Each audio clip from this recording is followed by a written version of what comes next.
All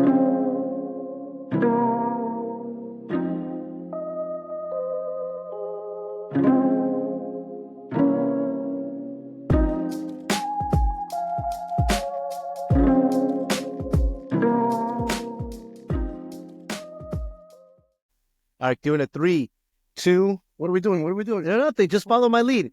Just follow my lead, dude. Wait. Follow my lead. Just follow my lead, bro. All right, 3, 2. I'm super sweating on the fucking camera, dude. Come on, man. Come on. No. Just leave it, man. Relax for a second.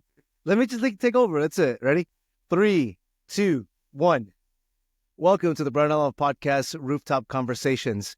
I'm your host, Felix, and today we have a special episode. I want to welcome this guest who's been around for quite a while, who's traveled a bit, made a lot of mistakes, has an interesting story on how he got into the country, and now he's climbed the ranks.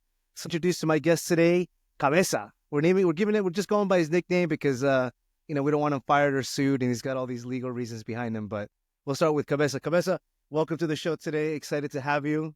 Glad to be here. Thanks for inviting me. So, Cabeza, this is your first time on camera, or have you been on camera before, or for private reasons only? I've been on camera before. I've done some public events. Okay. Yes. Okay. So, Cabeza, I think one of the things I brought you on was because you really have an interesting story, I think. And the main point of this show is to highlight people who have interesting stories, people that usually go unlooked or unheard about. And I guess if you can just give us a little intro about, where you grew up and where your family's from and how did you get to here, at least, to Kearney, to New Jersey, wherever you want to call it. Can you give us a little bit of your genesis? Okay, Genesis. Okay, so how did I get here? Where did I begin?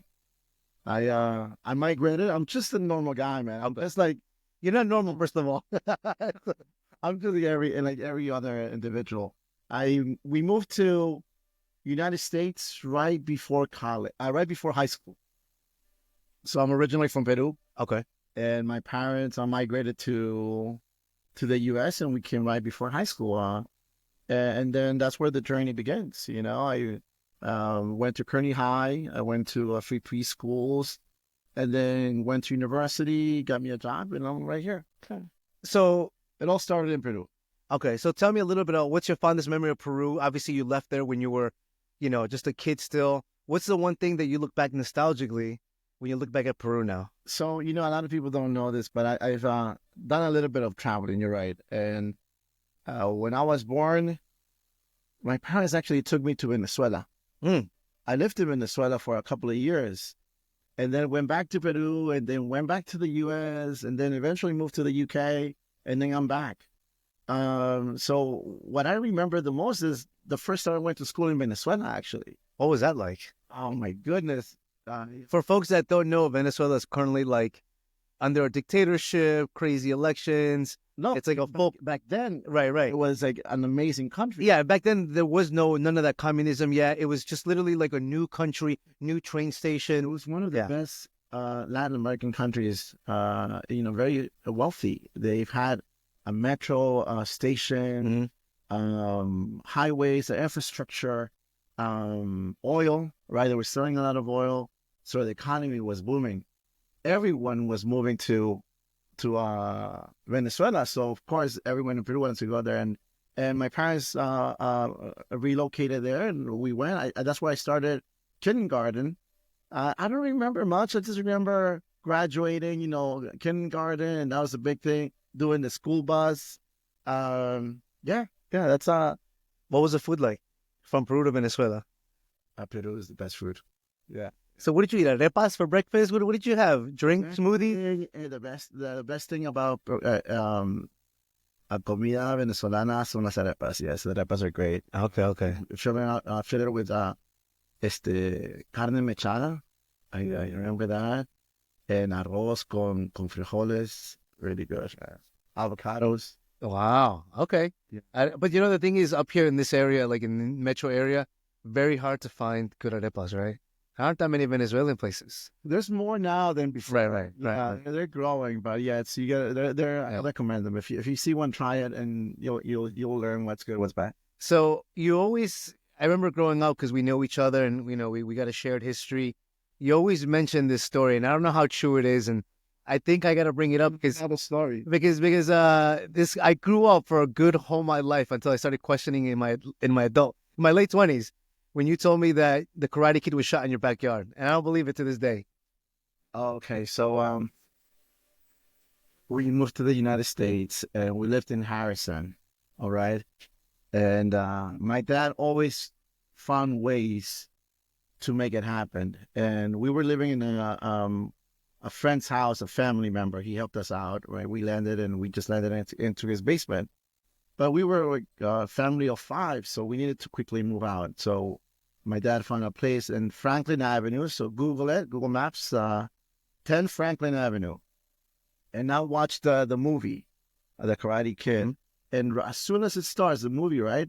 It was filmed in Harrison, right? Ralph Macchio, whatever his name is, he's like saying goodbye, and he's got a station wagon, with a wooden thing on the side. Yeah. And yeah, we lived right in that house, So everyone that lived in that block knows that's the street, man. And like every time I watch it here at home, my kids are up to here. Like, yeah, we know that. Actually, fun. I guess story. I live on the street, and the house number is 10. Mm-hmm. When I lived in the UK, it was also number 10. Oh, really? 10's been following me a lot. Oh, man. My daughter's birthday is on the 10th. So that number is keeps coming up. Interesting. I wanted to ask you, you mentioned about how your family got here, and I think we're talking about like immigration, right? Immigrating to the U.S., immigrating to the country. And I think it's an interesting thing because a lot of folks don't know that when immigrants first get to this country, if you're lucky, you don't come here by yourself. You come here with a family, or you have a network of people or family that's already here, or friends that help you kind of navigate your way through into this new country that you have no idea about or speak the language. So I guess tell me a little bit about like what it was like when you got, for example, to that apartment in the U.S.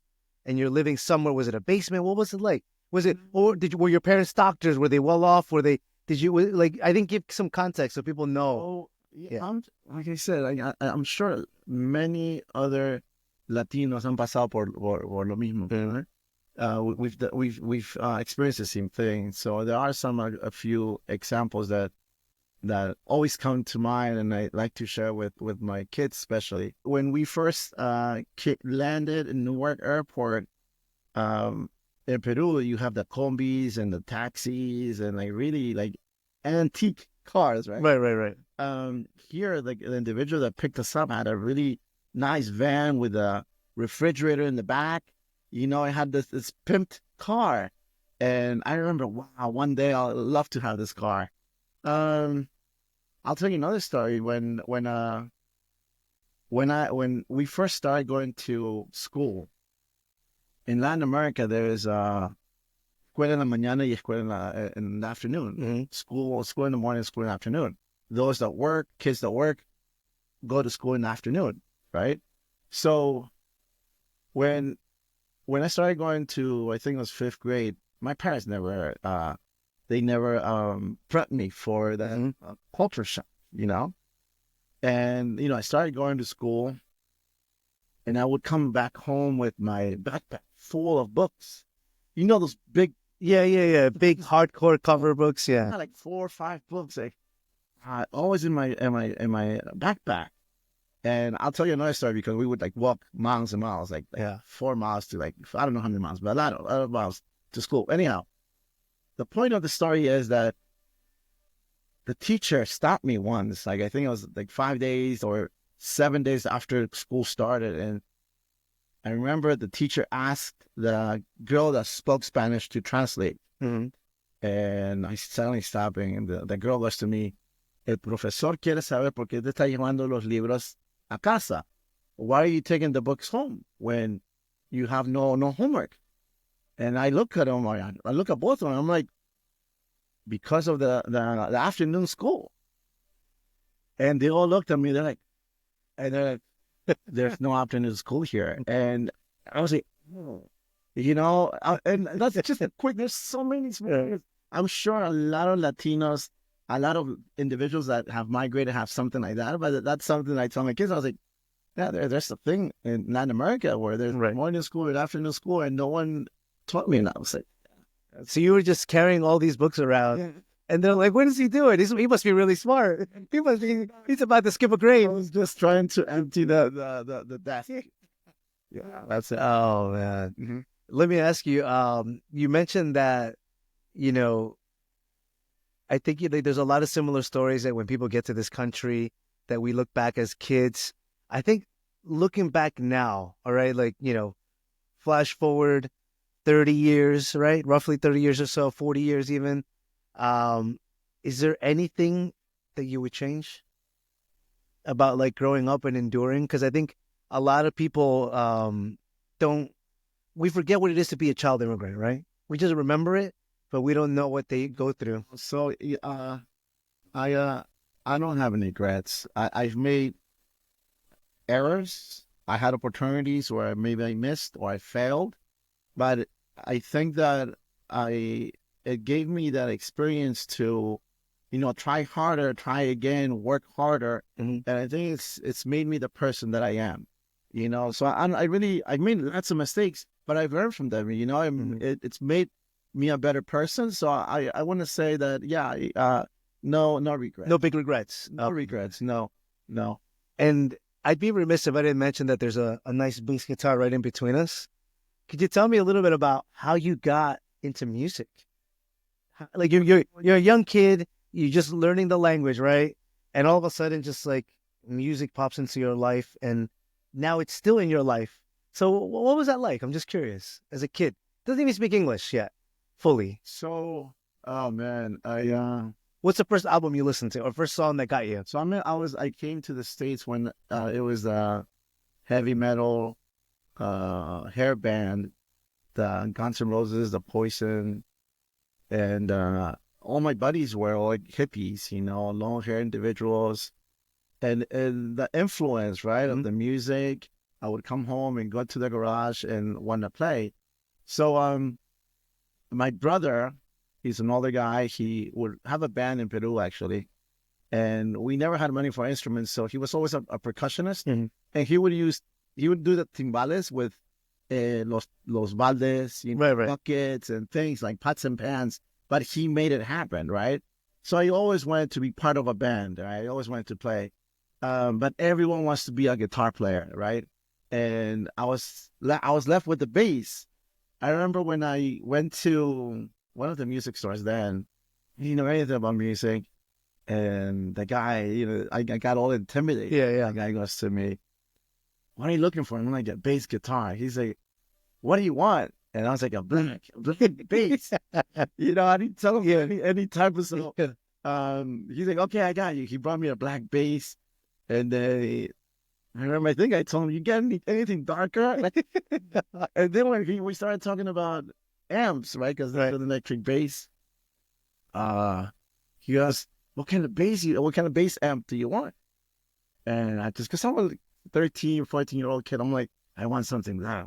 You know, that's all. Yeah. Something black. And but that hobby, it took me to meet a lot of friends, experience, and change my personality as well.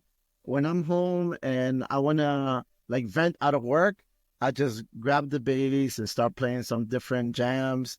And now the music has changed. It's moved me from metal to punk to rock en español, cumbia, salsa, all these little things, because it's challenging.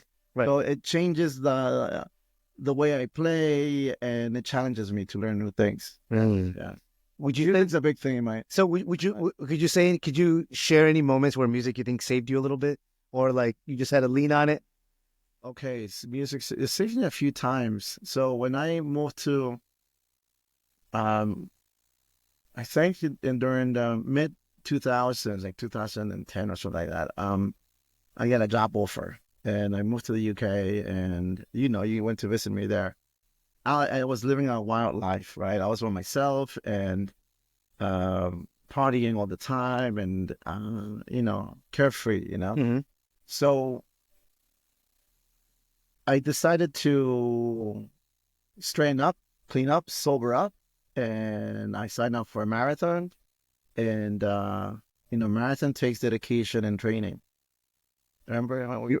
Yeah. So, Started running a lot, lost a lot of weight. yeah, so I started doing half marathons and all these things. But to go back to the music, uh, I would have my playlist. I'd have like so many songs there that really get me going. It went from metal to Peruvian music to different types of genres that like really got me going. So I think music has really helped me a lot. Also, just it helps me with memory as well, right? Right, because you get attribute music to memories, right? So I guess people are going to be asking, like, who's your music influence? Oh, I got a lot. I got a Who's your go-to? There's got to be a go-to one. right now, what am I listening to? What's the one beat that just gets you in the good mood? Actually, I have different genres, right? So Right. if you talk punk, I go to the Ramones, right? I love Santana. I am listening to a lot of salsa now, like Oscar de Leon. Oh wow, it's a throwback. Yeah, because like he's a bass player, so Right. I really appreciated that kind of music when I was in the 80s. But then when I go play with a lot of my buddies, we play Nirvana and all the Right. stuff. You got to know that stuff, right? Right. So it's like when I play with jam with people, like I'm so like all over that it's really easy for me to play. And because the structure of the songs are very similar, it's easy. So yeah. So it's interesting that you're an immigrant in this country, in the U.S., and then you immigrated again to London. So how was that like? What was that culture shock like? Not only are you the American, but you're like a Peruvian American going into London. What was that like? So my company gave me the opportunity. So I graduated college, right? Right. It took me a long time to graduate because I was working full time. I was working full time, and I was going to school full time at night times during the weekends, and I was a computer scientist. So very hard career for me, choice, especially because no one in my family had a computer, right? I had a computer like the second year or sophomore in college. In college, yeah. Yeah. And You're still learning how to type. so yeah, the challenge is what I loved, right? So Right. I stuck with it, and during the weekends, I was doing some computer work. I suddenly got a gig in the city. Anyhow, the company that I was working for, they knew I was going to school full time still during the nighttime, and they sponsored me a lot. They helped me out. They gave me a special schedule. Long story short is, they relocated me as soon as I graduated from university. They gave me a position in the UK. It was another culture shock there, man. The food can't be good. The food was not good. Come on. Is it true what they say? Fish and chips. So I got a full package, man. The company that I worked for, they gave me all these stickers that said by air or plane. And my job was just to put those little stickers on everything that I had. So I had barely bought me a house, and I put a sticker on by air. My guitars were by air, but everything went by sea. I had barely bought a house, and I remember they had brought this big containers, huge containers, and had it not even a quarter of it filled. So I went to BJ's. I drove to BJ's, and I bought lots of water, lots of toilet paper, and paper towel, big things to fill in the. When I went to the UK, I had my friends there already from work, right? Right. And we would have beers and hang out. Anyhow, the container finally came like 3 months later, and I go, "Hey, you guys, you gotta help me empty the container out." And then when I opened it, right, and I was living in a really cool place called Pimlico in the heart of London. I think you went. Yeah. I visited you. Yeah. They opened the container, and they were laughing so loud because they saw paper towels, water, and I was like, "Dude, we have that shit." I'm like, anyhow, the culture shock over there made me what I am, man. Because I suddenly got promoted in the UK. I was running this big team, and the way I looked, right? Yeah. Latino, right? People would get confused because they're like, "You're Latino, but you don't sound Spaniard." Right, right. You're working in the UK, but you sound American. So it was like very, very like hybrid first. So they were surprised when they saw you in person, or when they talked to you on the phone or something. And then running a team. Yeah. But that experience or those negatives are the things that would make me stronger, right? So to me, I had already passed that culture shock. New country I already knew, right? And it just made me kind of stronger, and it made me stronger, basically. Yeah. Can you, if you can, and we get to edit it out if you can't, could you say, and you don't have to go into full detail, but what were some of the challenges you faced, or just one example that you faced without getting too into it, obviously, but I think people could learn from that, how to navigate, being a Latino man in a different country, leading a team, probably just, being the outsider, and how to navigate, I think. So that's a great question. For those that are watching, and if you're in technology, I recommend it. Continue with it. And the reason why is the following. So in previous companies that I've worked for, as you get promoted, you go to a celebration party, right? You go into the big office, and there's other individuals that are getting promoted, right? And I look around, and there were only a few females. Right? I tell my daughter this, like, you're Latina, you're technology, you should definitely be there because we need more like you. So not even Latinas, just women overall, not many in technology, right? And then my mind is like, I look around again, I'm looking for other people that look like me, right? There might be some Spanish or other individuals, but people that are like a little brown, etc. No, none. So that triggered me that, I need to be paid it forward kind of thing. Let other individuals, give them the opportunity to make sure that they can do this, right? They can go and apply in technology and do all these things. Like, we can do it as well. So that's one of the things that I take as not a negative, but it's something that I want to improve. Yeah. It's that sense of like mentoring and helping bring up other people that may be facing the same challenge as you, but unlike you didn't have really mentors. You had to navigate it by yourself, right? And I think that's great. I think the fact that when you have that experience and wisdom, you're there now to help somebody else, have a better path and learn from it. Yeah, I remember the wife came to the door, and I called her from out in, and she's like, "So how was the event?" And I was like, "Really, I wish there would be more women in technology, or I wish there were more Latinos there." So, and it's not against the companies, because I know all these companies are doing this great job in getting more people, but it's us, the parents, that are influencing our kids to do those kind of roles, or particularly in particular areas, because they think technology is just Google or Amazon.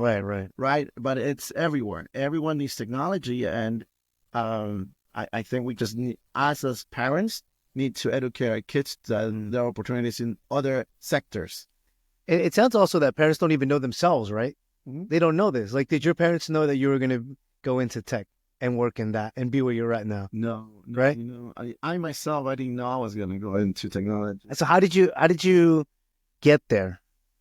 Because what did you want to be in high school when you were a kid? You're like, how did you get there? Where's the connection? Like, because I feel like there's this fake image that people think, I knew what I was going to be since I was eight years old, and I'm there now. So I think two things. The reason why I went into computer science, one is, when I went to school, the internet was growing, right? The dial-up and AOL. Yeah. So of course, it was the boom. Yeah. Another reason why I chose computers, and not many people know this, but I was going into Rutgers University, And I think it was already in sophomore year, and I needed to choose a career, a path. Right. And I told myself, if I do good in this math class, I don't know if it was calculus 4, 2, 3, one of those. Mm-hmm. But I told myself, if I get a B or greater in this, I'm gonna stick to any career that's got to do with math. And I did. I did well in that class. So then I looked at the curriculum, and I had already done a lot of the math classes that were needed for computer science. I just needed to do more of the development work. So that's how I chose. It's really dumb, but that's how I. No, I mean, it's practical. You're like, I already have these classes already done, you know. And I hope that people listening, right? Because a lot of kids don't know. Right. And sometimes the zeros and ones and like the pattern thinking and formulas, I didn't know, but it was what I excel in, or how I think. Mm-hmm. Yeah. I think it'd be important to say that a lot of it is self-learning, right? You just can't go sit in class, take notes, and you're like, okay, I know this. Like how much of it is actually self-learning and practice, like on your own, right? Mm-hmm. Or can you just get your A's in college and you're good? No, I mean, I didn't have individuals teaching me all these. I actually had to go and get tutor. I remember when I was going to my job in the mornings, I would miss some classes. So I would partner up with a friend, and they would give me their notes. We would meet after in the evenings and share the classes. And it's just go around and find ways to go beyond your hurdle, what's in the way, right, and make it happen. And I want to say that, was it a lonely process? Because you couldn't like just turn to your parents, right? Like your parents are not doctors. They're not like these high level, folks, like, the working class people, hardworking people. But you couldn't be like, hey, Dad, can you advise me on this? Or can I do that? It was kind of like they gave you maybe some wisdom, or what was that like? So my parents are very typical Latinos. Mm-hmm. I think my dad and my mom, they're great role models, though. They've taught us to be loving individuals, first of all. Like, none of our siblings, we all get along, man. We are not about conflict and like all this stuff. We're like, straight shooters too. Right. And that's interesting because, we don't think about it as kids. We're living, we're getting in trouble, we're doing what we got to do, we're learning. But our parents are kind of subtly instilling us this, like, they're immigrants, right? So they're trying to work hard, they're trying to save, they're trying to move up, trying to build a better future. And it's that same principle that you kind of like inherited a little bit, grew up in it. And now that's what you do for work, essentially. You are a person that maximizes efficiency, and being less wasteful, which is almost similar to what like immigrants kind of do, right? Like without all the fancy stuff and everything, it's almost like you've been doing that for a while, but now you kind of found your niche, your spot. And it's interesting because it's almost like full circle. But obviously, you're doing well and you're successful. So I just found that very interesting that things are come full circle. Like, yeah, you may be here and our parents were here at one point, but we're all like on the same level at some. Yeah. I think when you choose your career, you really want to choose something that you really like, enjoy. Because when I go to work, I don't find it a drag. Yeah, sometimes the drag to get up in the morning, and sometimes I don't get enough sleep. But I'm passionate about it because I really want to discover what's preventing me from a goal or just learning something, right? It's the ambition in me to learn more in that, and I think that comes from the fact that I chose a path that I know I was gonna like. So kids, don't rush in choosing a career. Just make sure you choose take your time. It sounds like you want to have the things that you like, at least to start off with, right? Otherwise, you're going to be miserable doing something that you don't even enjoy at the core. It's okay to change careers too. Yeah. I mean, I did computer science, but I'm not a developer. But I'm doing something in technology, so not necessarily are you going to do that career, but you'll find your way. Let me also, for some of those folks out there that We'll talk about two things, just to give you a heads up. We'll talk about Cholo Finances, and I'll tell you what that is. And Cholo Finances, and then we'll talk about StarCraft. Okay. So let's start with StarCraft just to break up a little bit, so we don't talk about too much finances and stuff. How'd you get into StarCraft? Oh, okay. So soccer is a computer game. Yeah, It's pretty old now. yeah. Although people still compete in it in Korea, it's still like a big thing. Yeah, it's like a cult following now. I don't play it, but I remember you got me into it. So back in college, I worked at the computer lab, and if you share this video with my colleagues from school, my schoolmates, I worked at the computer lab, and then a lot of people had to go to the computer labs to do their work, Right. etc. At Rutgers, we own a huge lab. Right. The lab had like 100 or 150 computers, and that's where the friends would go, and we would challenge each other to like all these great games. And then this StarCraft game was there, where people would create their own village, their own civilization.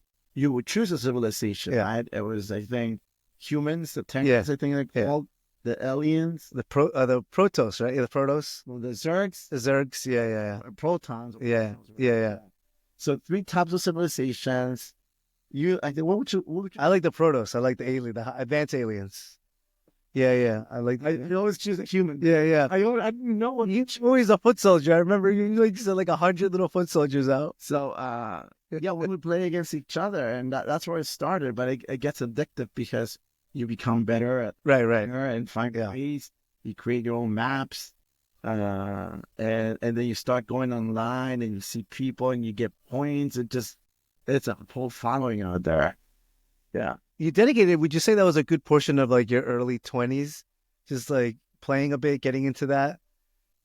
I'm not a big gamer. Okay. I don't have, if I have a console, it's because of my kids. But I never, when I first came to the country, I was playing ColecoVision. Oh. Wait, what's that? What's that for a lot of folks that don't know? The new generation is not going to know what that is. Before Atari, I believe. Before Atari. It was really, okay. So the Pong thing. Right. Things. So we got it because it was like the thing. Right.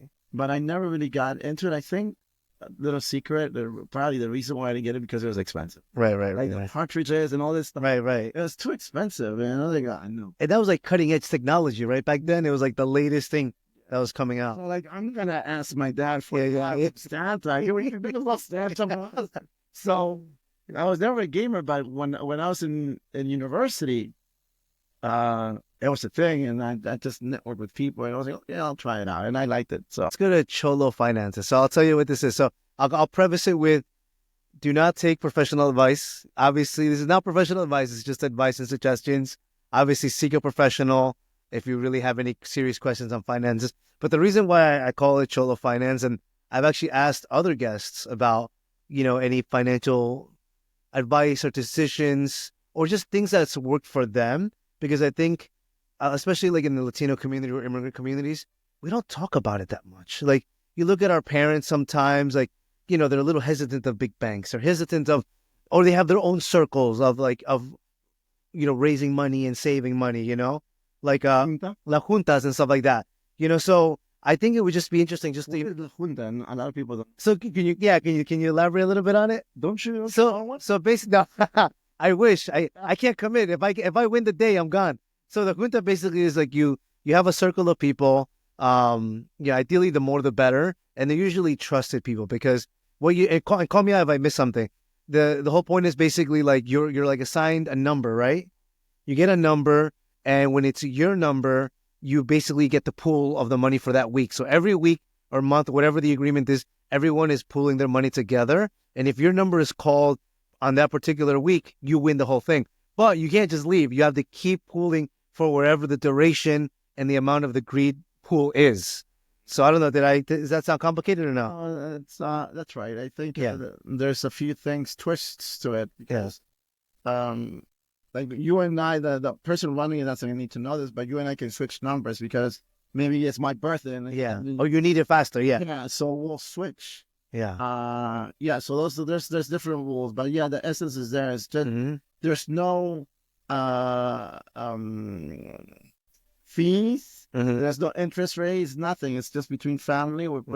Everyone puts the same amount of money a particular week, and then everyone gets a lump sum during a given week. During the number that you got. So would you say how efficient is that now, seeing as, without going into your work, but like you kind of understand efficiencies and how like efficient is what?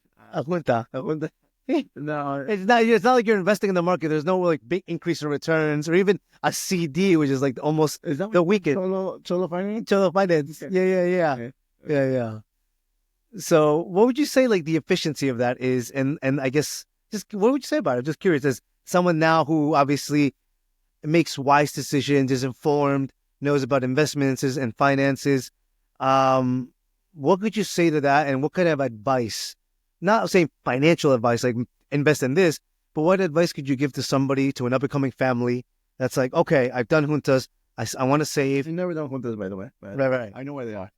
It's in my parents' house. Yeah. But what could you say to that person that's not hesitant about big banks or just investing or anything like that? Where did they start? What advice? You have $100, right? Uh-huh. If you have $100, I would say invested in a book, invested in learning something.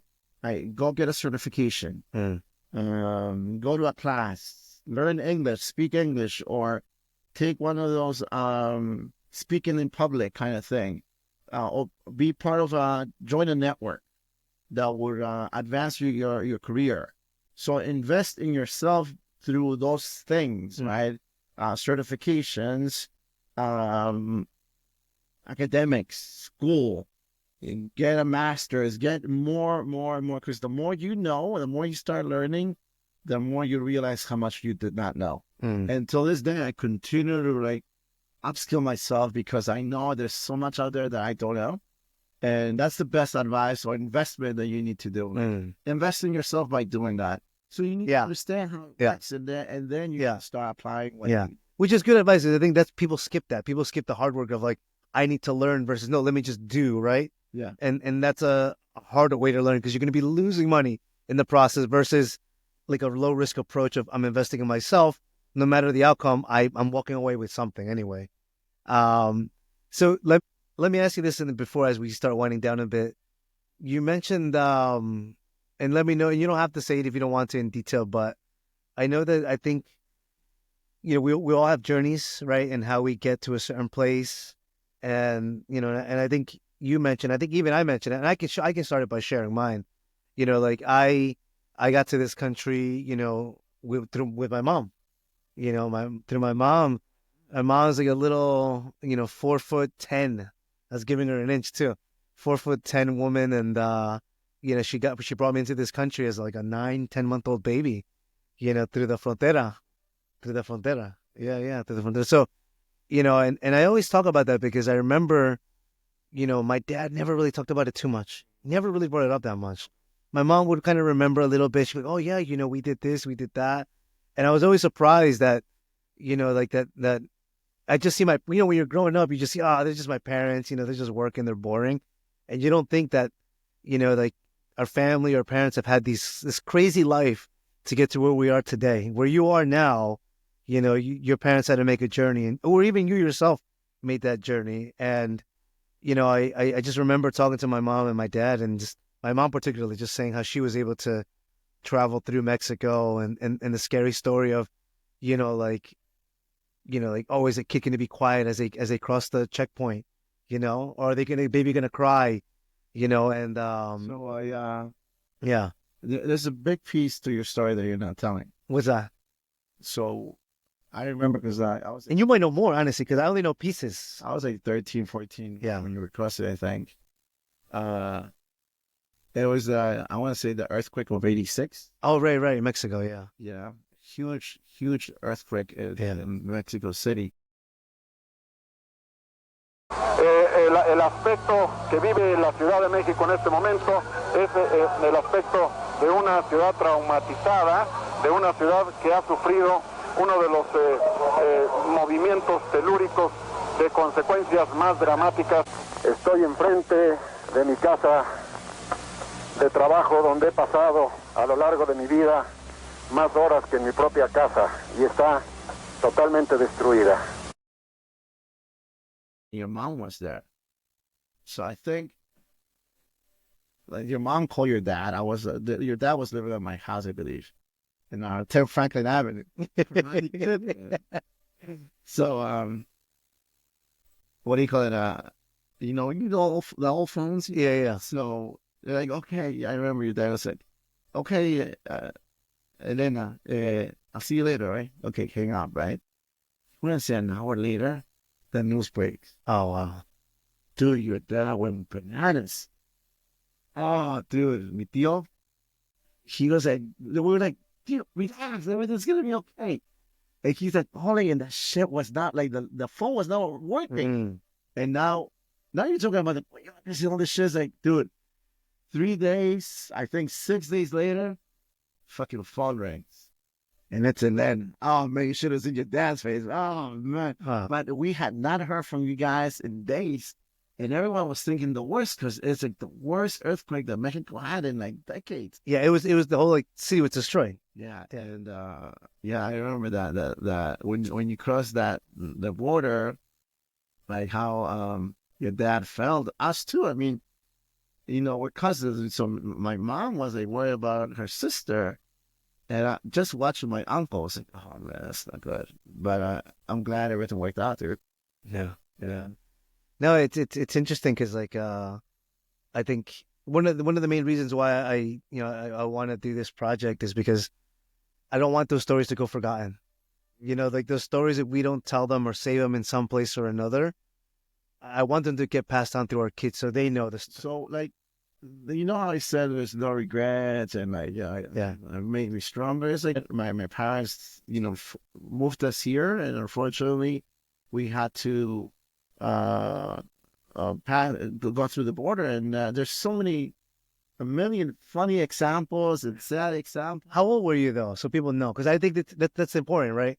To know you know. Were you a baby like me, 9 months old, or could you understand and see the world? I was my son's age. I was like, oh, really? 11. So, oh wow, I didn't know what was happening because my parents never told me. They just said I was going to the United States. I remember my birthday was. Oh, as you were crossing. Yeah. Wow. Because I thought I was going to the States and it's going to be the next day. But no, it took like 3 weeks, man. We took the bus from Lima, Peru, all the way to Venezuela. A bus, man. Like, so you know how that is, right? Yeah. Mountains. That's even scary as it is, just navigating it.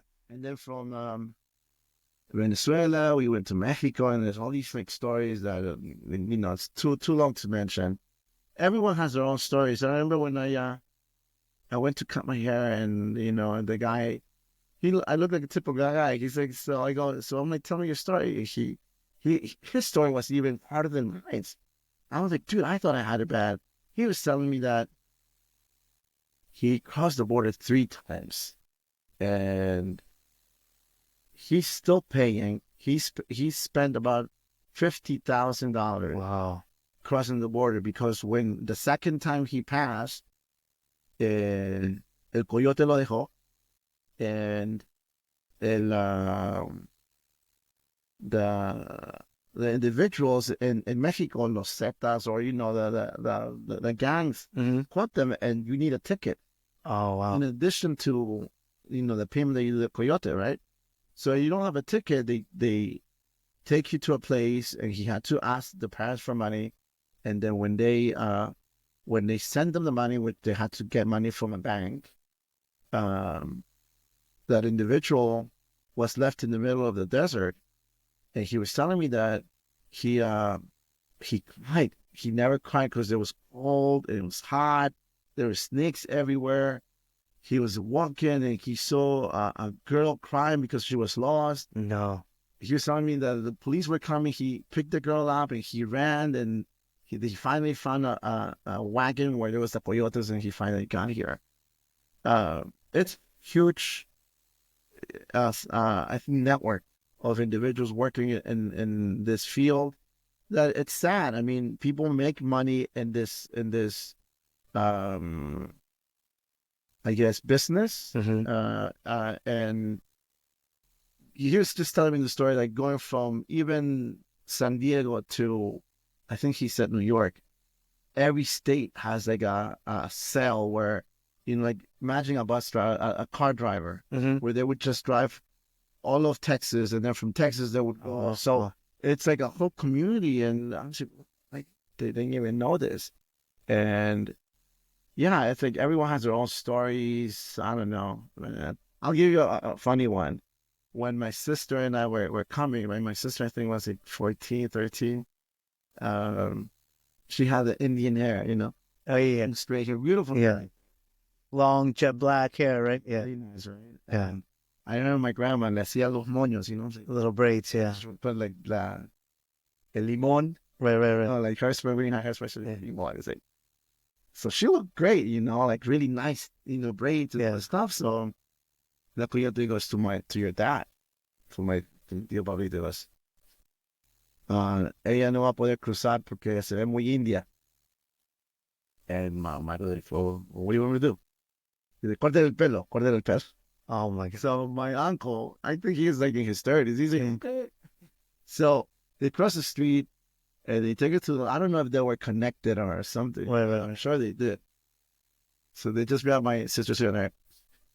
And then the guy, they come back and the girl is like, she looks more American. God, dude, it was like, yeah, my sister. So like, she now she's laughing about it. But I remember she was crying a lot that night. Yeah, a lot of memories, but it makes you strong, dude. And yeah. I think it's crazy that 11 years old, and it's interesting that your son is currently 11 years old. They make fun of me. They're like, they literally, because now they understand it. They slowly, I've told them my little story, little by little. I tell them stories, and I think when they first understood it maybe a year ago, they're like, and now they're like thinking, like, just recently they come to me, Daddy, so you're literally undocumented in like all the countries that you crossed. Oh, they connected the dots, right? Yeah, it's funny. Well, I like to. We always like end. We kind of wind down. Well, before we go into like the last couple questions, real quick fire answer questions. Okay, so I'll ask you some questions, and you already heard these questions before because like they're pretty popular. So don't give it too much thought. Yeah, they're popular questions that have been asked before. So just answer as we go along. But before we get there, is there anything you want to say, anything you want to promote, plug, or just anything or any just thoughts that you want to leave people with before we get into that last segment? Well, thank you for inviting me, man. It was very comfortable just speaking. I'm going to repeat what I said earlier, which is pay it forward, right? Those that are listening and that have some knowledge, mentor someone, or work with siblings, cousins, or others. I know some individuals. I've tried to help some individuals, and it didn't work out. So I don't. But yeah, or if that's not your thing, I want to say invest in yourself with training and certifications, knowledge, or even physical, like working out, etc. Right? That's it, man. Yeah. Well, let's get into the final questions then. And you've heard this before, so you won't be surprised. If how about this? What's your favorite curse word? My favorite curse word is... Don't think about it too much. Don't think... I go Kikuna. Okay. I always say that as my grandma. My grandma always was just like...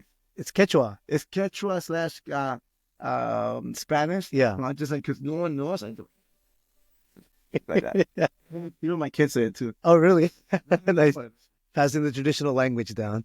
When you die and you go and you're at the pearly gates, what would you like God to tell you or say to you? Enter.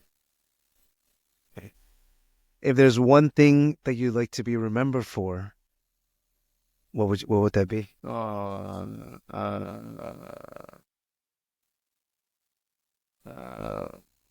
Musical, like Red Bulls, I don't know, something fun. Yeah. Yeah. And lastly, what's one advice if this was your last day that you'd give to your kids? Just be yourself, man. Have fun. Be yourself. Yeah, that's all. Well, I'm incredibly grateful and thankful, Cabeza. Wow. You've been an incredible guest today. And I think a lot of people walk away richer and a lot more knowledgeable in listening to your stories and experiences. Again, thankful so much for Cabeza joining us on the Brown Olive Rooftop Conversations podcast. Don't forget to follow us on Instagram and like us on YouTube. And we'll be having more future episodes.